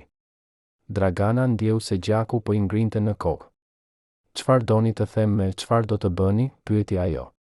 Gruaja e pa me një shprehje që ishte një përzierje keqardhje dhe urgjence. Ju mund të qëndroni dhe të përballeni me të. Ose ju mund të largoheni tani me djalin dhe të filloni një jetë të re diku tjetër. Ne mund t'ju ndihmojmë. Ne mund t'ju japim dokumente të reja, para, një vend të sigurt. Por duhet të vendosni tani. Dragana e pa me dyshim. Pse do të më ndihmonit? Pyeti ajo. Çfarë fitoni ju? Gruaja buzëqeshi, një buzëqeshje e hidhur. Ne nuk fitojmë asgjë, tha ajo. Por ne humbim diçka nëse ju qëndroni, ne humbim një dëshmi të gjallë se sistemi ynë është i prishur. Dhe disa prej nesh duan që kjo dëshmi të mbietojë. Dragana e pa për një kohë të gjatë, duke u përpjekur të vendoste nëse kjo grua ishte një shpëtimtare apo një kurth. Pastaj tha, unë nuk mund të largohem pa Enverin. Nëse ai vjen me mua, unë do të shkoj. Por nëse ai nuk vjen, unë do të qëndroj. Gruaja tundi kokën. Ai nuk mund të vi, tha ajo. Ai është shumë i ekspozuar. Ai do të ndjekët kudo që të shkoj. Por ju dhe djali mund të zhduken. Ju mund të filloni përsëri. Dragana ndjeu lot që po i mbushnin sytë. Unë nuk mund ta lë atë, tha ajo. Jo pas gjithçkaje që ka bërë. Gruaja e pa me një shprehje që ishte plot dhembje. Atëherë ju jeni më e guximshme se sa mendoja, tha ajo. Ose më e çmendur. Dhe me këto fjalë, ajo u kthye dhe u largua, duke e lënë Draganën të qëndronte në prag, duke mbajtur Markon në krah, duke u përpjekur të vendoste se çfarë të bënte me orën që i kishte mbetur. Enver ishte në një kafene të vogël pranë stacionit të trenit kur e pa gazetën për herë të parë. Ai e kishte bler nga një kiosk dhe e kishte hapur me duar që dridheshin. Kur pa titullin, zemra e tij u ndal për një moment. Kjo ishte reale. Kjo nuk ishte më një plan. Kjo nuk ishte më një mundësi. Kjo ishte e vërteta e tij, e shtypur në letër, e lexuar nga mijëra njerëz, e bërë pjesë e historisë. Ai lexoi artikullin nga fillimi deri në fund, duke u përpjekur të shihte veten nga jashtë, duke u përpjekur të kuptonte se si do ta shihnin të tjerët. Dhe ajo që pa nuk ishte as heroike as e turpshme, ishte thjesht njerëzore. Ishte historia e një burri që kishte bërë zgjedhje, që kishte paguar çmime, që kishte përpjekur të mbijetonte në një botë që nuk e lejonte të ishte ai vetë. Kur mbaroi së lexuari, ai e palos gazetën dhe e la në tavolinë. Pastaj u ngrit dhe doli nga kafeneja. Ai nuk e dinte se ku po shkonte. Ai thjesht ecte, duke lënë që këmbët e tij ta çonin atje ku duhej të shkonte. Dhe pas një ore ecjeje, ai gjeti veten përpara një ndërtese që njihte shumë mirë, ndërtesa ku jetonte Svetlana. Ai nuk kishte folur me të prej 2 vjetësh. Ai nuk e dinte nëse ajo ende jetonte atje. Ai nuk e dinte nëse ajo do ta pranonte. Por ai duhej ta provonte. Ai duhej t'i thoshte asaj se çfarë kishte bërë. Ai duhej t'i thoshte asaj se ajo kishte pasur të drejtë, se ai kishte qenë i burgosur në fytyrën e tij dhe se tani, për herë të parë, ai po përpiqej të lirohej. Ai u ngjit në shkallë deri në katin e 5 dhe trokiti në derë. Nuk kishte përgjigje. Ai trokiti përsëri, më fort këtë herë. Ende asgjë. Ai ishte gati të largohej kur dera u hap. Por nuk ishte Svetlana. Ishte një grua e vjetër me flokë gri dhe me një shprehje të lodhur. Po, tha ajo. Unë po kërkoj Svetlanën, tha Enver. Ajo jetonte këtu. Gruaja e vjetër e pa me një shprehje që ishte një përzierje keqardhje dhe dyshimi. Svetlana u largua para 6 muajsh, tha ajo. Ajo shkoi në Novi Sad. Ose ndoshta në Zagreb. Nuk jam e sigurt. Ajo nuk la një adresë. Enver ndjeu se diçka brenda tij u thye. A tha ajo pse po largohej, pyeti ai. Gruaja e vjetër tundi kokën. Ajo tha se kishte nevojë për një fillim të ri, tha ajo. Tha se Beogradi kishte shumë kujtime. Enver tundi kokën dhe falenderoi gruan.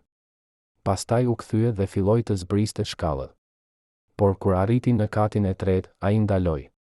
Sepse në mur e shkruar me laps të hollë ishte një mesazh: Enver, nëse vjen këtu, dije se unë nuk jam e zemëruar.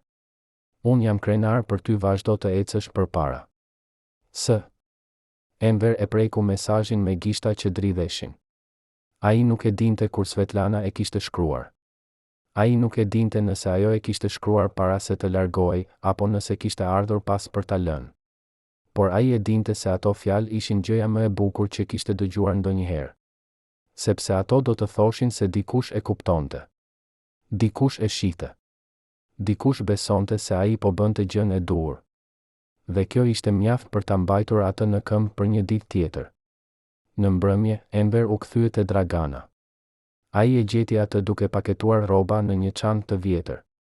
Marko po flinte në dhomën tjetër, i lodhur nga një ditë plot lojra dhe pa e ditur se jeta e tij ishte gati të ndryshonte përgjithmonë. Çfarë po bën? Pyeti Enver. Dragana nuk ndaloi së paketuari. Po përgatitem, tha ajo. Burri im po vjen. Ai e ka lexuar gazetën. Ai e di gjithçka. Dhe unë nuk mund të jem këtu kur ai të vi. Enver e kuptoi menjëherë. Ku do të shkosh? Pyeti ai. Nuk e di, tha Dragana. Diku larg. Diku ku ai nuk mund të na gjejë. Enver u ul në skajin e shtratit dhe e pa atë. Më merr me vete, tha ai. Dragana ndaloi së paketuari dhe e pa me një shprehje që ishte një përzierje befasie dhe dyshimi. Ti nuk mund të vish, tha ajo. Ti je shumë i njohur. Ti do të na ekspozosh. Unë nuk më intereson, tha Enver. Unë nuk dua të jem më i njohur. Unë dua të jem thjesht një baba. Thjesht një burr. Thjesht dikush që jeton një jetë normale. Dragana e pa për një kohë të gjatë, duke u përpjekur të vendoste nëse ai po fliste seriozisht. Pastaj tha, nëse vjen me ne, ti do të humbësh gjithçka. Karriera jote. Emri yt. Gjithçka që ke ndërtuar. Unë tashmë e kam humbur, tha Enver. Momentin që historia doli, unë e humba. Por nëse vi me ju, ndoshta mund të fitoj diçka më të vlefshme, një familje. Ato fjalë e prekën Draganën më thellë se çdo gjë që ai kishte thënë ndonjëherë. Ajo u ul pranë tij dhe e zuri dorën e tij. A je i sigurt? Pyeti ajo. Sepse nëse vjen, nuk ka kthim. Ne do të jemi i kacak. Ne do të jetojmë në hije. Ne do të jemi gjithmonë duke u fshehur. Unë jam i sigurt, tha Enver. Për herë të parë në jetën time, unë jam plotësisht i sigurt. Dragana filloi të qante, jo nga trishtimi, por nga lehtësimi. Sepse për herë të parë që kur e kishte takuar Enverin, ajo ndjeu se ai nuk po luante një rol. Ai nuk po përpiqej të ishte dikush tjetër. Ai thjesht po ishte ai vetë, i dobët, i frikësuar, por i vendosur. Ata mbaruan së paketuari në heshtje.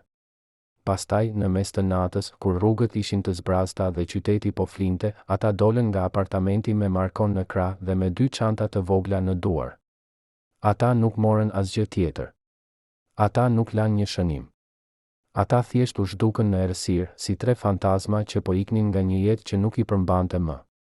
Ata shkuan në stacionin e trenit dhe blen bileta për një qytet të vogël në jug, një vend ku askush nuk i njihte, ku ata mund të fillonin përsëri, ku ata mund të jetonin pa frikën e të qenit gjetur.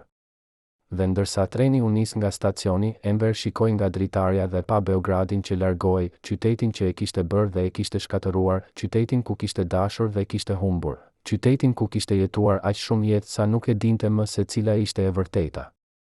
Por tani, ndërsa ulej në atë tren të vjetër, me Draganën pranë tij dhe me Markon që flinte në prerin e saj, ai ndjeu se diçka kishte ndryshuar. Ai nuk ishte më Enver Petrovci, ylli. Ai nuk ishte më Enver Petrovci, dashnori. Ai ishte thjesht Enver, një burr që po përpiqej të gjente një mënyrë për të jetuar me zgjedhjet që kishte bërë. Por historia nuk mbaroi atje. Sepse në Beograd, stuhit sapo kishin filluar. Artikulli i gazetës kishte hapur një kuti Pandore. Gratë të tjera filluan të flasin, jo publikisht, por në heshtje, në biseda private, në rrëfime që u transmetuan nga goja në gojë. Emra filluan të pëshpëriten, emra të njerëzve të fuqishëm që kishin përdorur shërbimet sekrete për të kontrolluar jetën private të tjerëve. Emra të grave që kishin qenë viktima të këtij sistemi. Emra të burrave që kishin qenë bashkëpunëtor. Dhe ngadalë, shumë ngadalë, një lëvizje filloi të formohej, një lëvizje e njerëzve që ishin lodhur nga sekretet, nga gënjeshtrat, nga jeta e jetuar në frikë. Nuk ishte një revolucion. Ishte diçka më e vogël, më e ngadalë, por ndoshta më e fuqishme, ishte një zgjim. Një kuptim se sistemi që i kontrollonte nuk ishte i pathyeshëm. Një kuptim se nëse një burr si Enver Petrovci mund të fliste, atëherë edhe të tjerët mund të flisnin. Dhe ndërsa vitet kalonin, historia e Enverit u bë një legjendë, jo lloji i legjendës që feston heroizmin, por lloji që kujton çmimin e të vërtetës. Njerëzit flisnin për të në kafene, në shtëpi, në biseda të vonshme të natës. Disa e quanin tradhtar. Të tjerë e quanin hero. Por shumica thjesht e quanin një burr që kishte bërë atë që mendonte se ishte e drejtë, edhe kur çmimi ishte gjithçka që kishte. Në një fshat të vogël në jug të Serbisë, ku mali takonte luginën dhe ku jeta lëvizte me ritmin e stinëve, një familje e vogël jetonte në një shtëpi të thjeshtë me një kopsht të vogël dhe një pemë fiku që jepte fruta çdo verë. Burri punonte si mësues në shkollën lokale, jo me emrin e tij të vërtetë, por me një emër që kishte marrë kur kishte ardhur atje. Gruaja punonte në një dyqan të vogël që shiste rroba dhe artikuj shtëpiak. Dhe djali, që tani ishte 7 vjeç, shkonte në shkollë dhe luante me fëmijët e tjerë pa e ditur se babai i tij dikur kishte qenë një yll që kishte shkëlqyer në qytete të mëdha. Ata jetonin thjesht. Ata jetonin në heshtje. Ata jetonin pa frikën e të qenit gjetur. Por çdo natë, kur djali flinte dhe gruaja lexonte një libër pranë zjarrit, burri dilte në obor dhe shikonte yjet. Ai mendonte për jetën që kishte lënë pas. Ai mendonte për gratë që kishin qenë pjesë e asaj jete. Ai mendonte për zgjedhjet që kishte bërë dhe për çmimin që kishte paguar. Dhe ai pyeste veten nëse kishte vlejtur. A kishte vlejtur të humbiste gjithçka për të fituar këtë jetë të thjeshtë? A kishte vlejtur të bëhej një askush për të qenë një baba? A kishte vlejtur të tregonte të vërtetën për të jetuar në hije? Ai nuk kishte një përgjigje të qartë. Por ai kishte diçka tjetër, ai kishte paqe. Jo lloji i paqes që vjen nga lumturia, por lloji i paqes që vjen nga pranimi.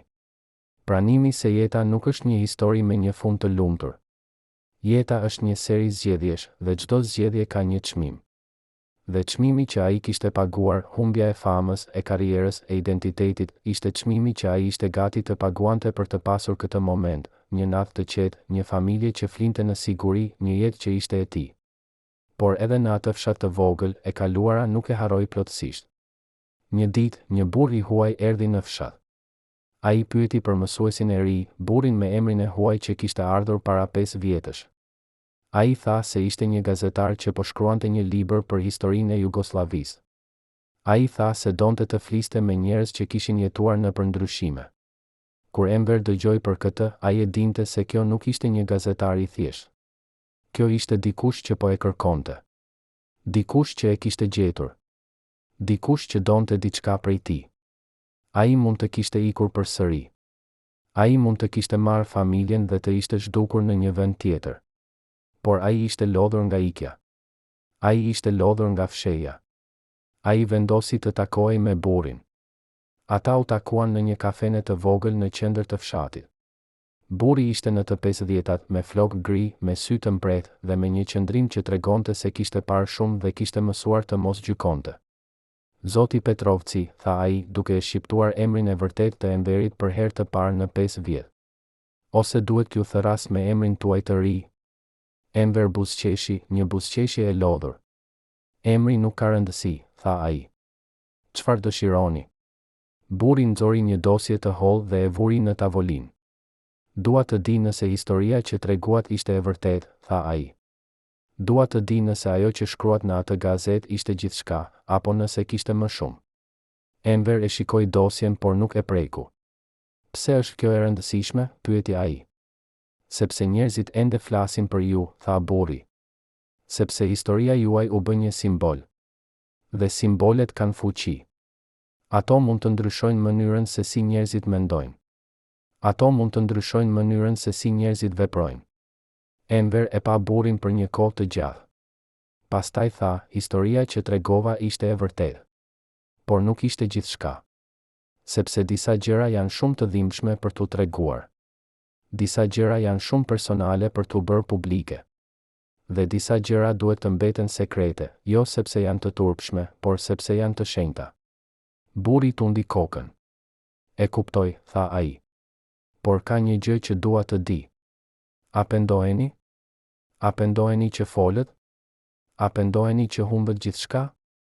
Enver mendoi për një kohë të gjatë para se të përgjigjej. Pastaj tha, çdo ditë unë zgjohem dhe pyes veten të njëjtën gjë. Dhe çdo ditë përgjigja është e njëjtë, jo, nuk pendohem. Sepse nëse nuk kisha folur, unë do të isha ende një kukull. Unë do të isha ende një burr që jetonte një jetë që nuk ishte e tij. Dhe tani, edhe pse kam humbur shumë, unë të paktën kam diçka që nuk kisha kur më parë, unë kam veten time. Burri buzëqeshi. Kjo është përgjigja që shpresoja të dëgjoja, tha ai. Ai u ngrit për të ikur, por para se të largohej, ai tha, ka një gjë tjetër që duhet të dini. Gruaja që ju paralajmëroi, ajo që erdhi te Dragana dhe i tha se burri i saj po vinte, ajo nuk ishte nga shërbimi sekret. Ajo ishte Svetlana. Ajo kishte dëgjuar për historinë tuaj dhe kishte vendosur t'ju ndihmonte. Ajo ishte ajo që organizoi largimin tuaj. Ajo ishte ajo që siguroi që ju të mund të fillonit përsëri. Enver ndjeu se zemra e tij po ndalonte. Svetlana, pyeti ai me një zë që mezi dëgjoi. Por si? Pse? Burri tundi kokën. Sepse ajo ju donte, tha ai. Jo në mënyrën që ju mendonin, por në mënyrën që vërtet ka rëndësi. Ajo ju donte mjaft për t'ju lënë të lirë. Kur burri u largua, Enver mbeti ulur në atë kafene të vogël për një kohë të gjallë. Ai mendoi për Svetlanën, gruan që e kishte parë ashtu siç ishte, gruan që e kishte dashur pa kërkuar asgjë në këmbim, gruan që e kishte shpëtuar pa e ditur ai. Ai mendoi për mesazhin që ajo kishte lënë në mur, vazhdo të ecësh përpara. Dhe ai e kuptoi se ai kishte bërë pikërisht atë. Ai kishte ecur përpara. Ai kishte lënë pas të kaluarën. Ai kishte gjetur një mënyrë për të jetuar me zgjedhjet që kishte bërë. Dhe ndërsa ulej atje, duke shikuar nëpër dritaren e vogël të kafes, duke parë fëmijët që luanin në rrugë dhe njerëzit që ecnin me ritmin e tyre të ngadalt, ai ndjeu se diçka kishte mbyllur. Jo jeta e tij, ajo vazhdonte. Por një kapitull i jetës së tij. Kapitulli i burrit që kishte jetuar në hije, që kishte luajtur lojra, që kishte dashur dhe kishte humbur. Tani po fillonte një kapitull i ri, kapitulli i burrit që jetonte në dritë, që ishte i lirë, që ishte i vërtetë.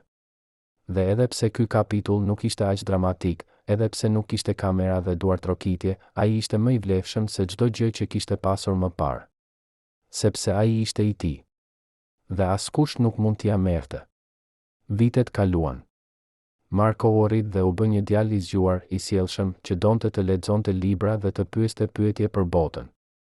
Ai nuk e dinte kur të vërtetën e plot për babain e tij, jo derisa u bë 20 vjeç dhe gjeti një artikull të vjetër gazete në një ark në Bodrum.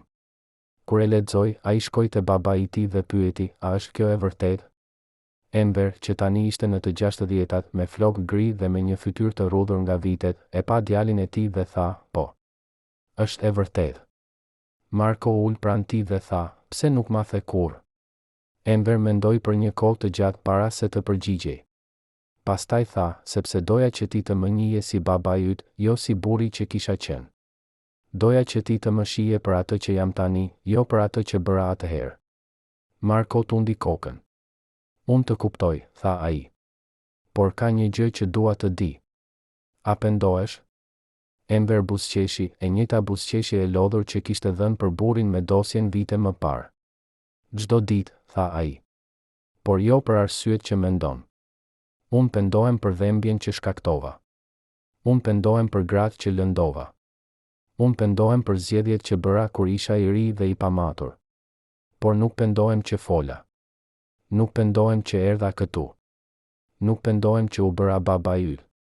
Marko e përqafoi babain e tij, një përqafim të gjatë, të fortë, plot me gjithçka që nuk mund të thoshte me fjalë. Dhe në atë moment, Enver e kuptoi se kishte bërë zgjedhjen e duhur. Ai kishte humbur shumë. Por ai kishte fituar diçka që asnjë famë, asnjë karrierë, asnjë dashuri e ndaluar nuk mund t'ia jepte. Ai kishte fituar respektin e djalit të tij. Por historia nuk mbaroi as atje. Sepse në Beograd, në Prishtinë, në qytete të tjera ku Enver kishte jetuar dhe dashur, njerëzit ende flisnin për të. Disa me admirim. Disa me urrejtje. Disa me kurreshtje. Por të gjithë me një ndjenje se ai kishte bërë diçka që shumë pak njerëz kishin guximin ta bënin, ai kishte thënë të vërtetën kur të vërteta ishte e rrezikshme. Dhe ndërsa vitet kalonin dhe Jugoslavia shpërbëhej dhe kufit ndryshonin dhe njerëzit filluan të flisnin më hapur për sekretet e së kaluarës, historia e Enverit u bë një pjesë e një narrative më të madhe. Narrative e një kohe kur dashuria ishte politike, kur sekretet ishin armë, kur jeta private ishte një fushë betejë.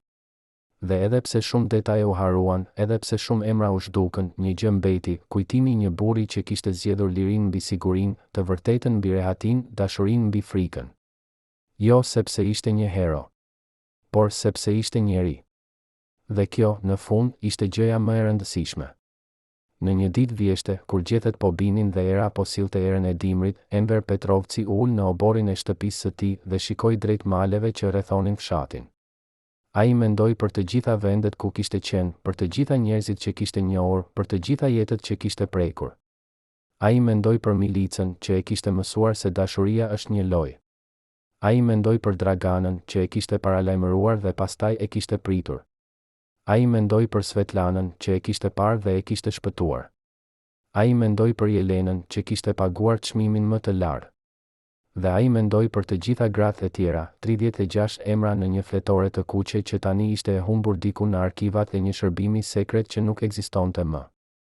Ai nuk i kujtonte të gjitha fytyrat. Ai nuk i kujtonte të gjitha emrat. Por ai I kujtonte ndjenjat, ndjenjen e dëshirës, të frikës, të pushtetit, të dobësisë. Dhe ai e kuptoi se ato ndjenja kishin qenë reale. Ato kishin qenë të tij. Dhe edhe pse ai kishte ndryshuar, edhe pse ai kishte bërë zgjedhje të ndryshme, ato ndjenja ende jetonin brenda tij, jo si një mallkim, por si një kujtim se ai kishte jetuar, se ai kishte ndjerë, se ai kishte qenë gjallë. Dhe ndërsa dielli po perëndonte dhe hija e maleve po zgjatej mbi fushën, Enver Petrovci mbyll syt dhe mori një frymë të thellë. Ai nuk e dinte se sa kohë I kishte mbetur. Ai nuk e dinte se çfarë do të ndodhte nesër. Por ai e dinte një gjë, ai kishte jetuar jetën e tij. Jo jetën që të tjerët kishin dashur për të. Jo jetën që kishte ëndërruar kur ishte I ri. Por jetën që kishte zgjedhur me të gjitha gabimet e saj, me të gjitha dhembjet e saj, me të gjithë bukurinë e saj të çuditshme dhe të papritur. Dhe kjo ishte mjaft.